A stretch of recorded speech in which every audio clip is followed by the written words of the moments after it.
Shalom. Se há algo que nós precisamos ter em mente é que o reino de Deus é um reino eterno. O apóstolo Paulo, escrevendo a Timóteo, na primeira carta, 1 Timóteo capítulo 1, verso 17, ele escreveu assim: Assim ao reino eterno, imortal, invisível, Deus único, honra e glória pelos séculos dos séculos. Amém. Então ele está dizendo aqui que Deus é o Deus eterno, o nosso rei, o rei dos reis, ele é eterno. E eternidade é mais que um tempo sem fim. Eternidade é muito mais parecido, apenas uma analogia que a gente faz, como absoluta ausência de tempo. Para nós que vivemos começo, meio e fim, para nós que experimentamos na nossa vida nascimento, vida, morte, para nós que temos relógio, cronômetros, calendário, pensamos nos dias, meses, anos, séculos, para nós fica difícil entender eternidade. Mas Deus é o criador do tempo.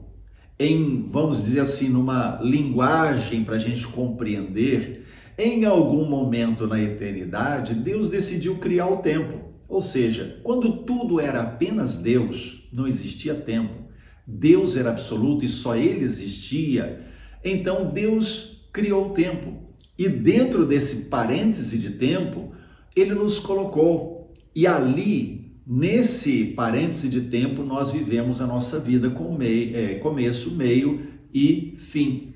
Então, o nosso Deus é um Deus eterno, é Deus que tem controle do tempo, mas não pode ser controlado pelo tempo, não está limitado pelo tempo, nem pelo espaço.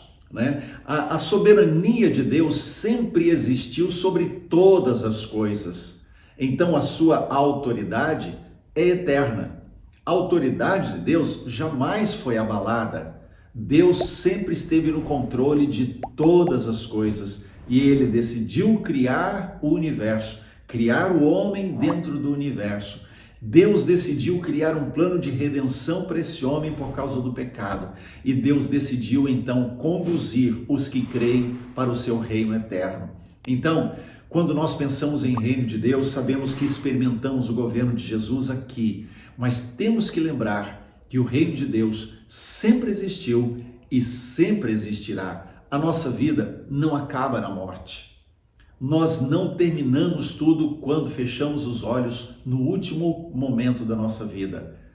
Tudo continua depois. E se não tivermos a perspectiva de um reino eterno que nos aguarda, viveremos essa vida como se a vida por si mesmo se complementasse, ela por ela.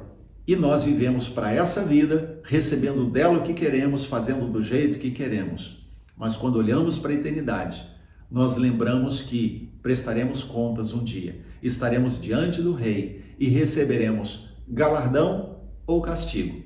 Mas o fato é, o reino eterno persistirá.